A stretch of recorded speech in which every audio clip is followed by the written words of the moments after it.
Bulletin లో breaking news. Medak జిల్లా బుసాయిపేట వద్ద పోలీసుల తనిఖీల్లో భారీగా నగదు పట్టుబడింది. బీఆర్ఎస్ మెదక్ అభ్యర్థి వెంకటరామిరెడ్డికి చెందిన కార్యకర్తలు డబ్బు తరలిస్తుండగా పట్టుకున్నట్లు సమాచారం.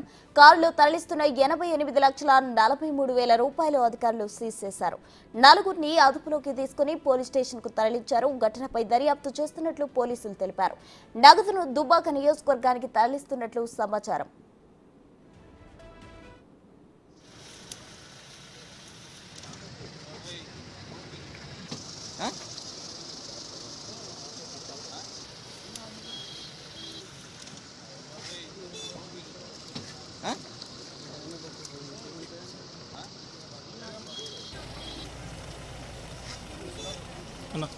ప్రెస్ అన్న ప్రెస్ ప్రెస్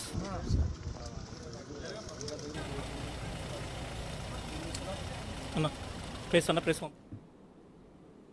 మెదక్ జిల్లా ముసాయిపేట వద్ద పోలీసుల తనిఖీల్లో భారీగా నగదు పట్టుబడింది. బీఆర్ఎస్ మెదక్ అభ్యర్థి వెంకటరామిరెడ్డికి చెందిన కార్యకర్తలు డబ్బు తరలిస్తుండగా పట్టుకున్నట్లు సమాచారం. కారులో తరలిస్తున్న 88,43,000 రూపాయలు అధికారులు సీజ్ చేశారు. నలుగురిని అదుపులోకి తీసుకుని పోలీస్ స్టేషన్ కు తరలించారు. ఘటనపై దర్యాప్తు చేస్తున్నట్లు పోలీసులు తెలిపారు. నగదును దుబ్బాక నియోజకవర్గానికి తరలిస్తున్నట్లు సమాచారం.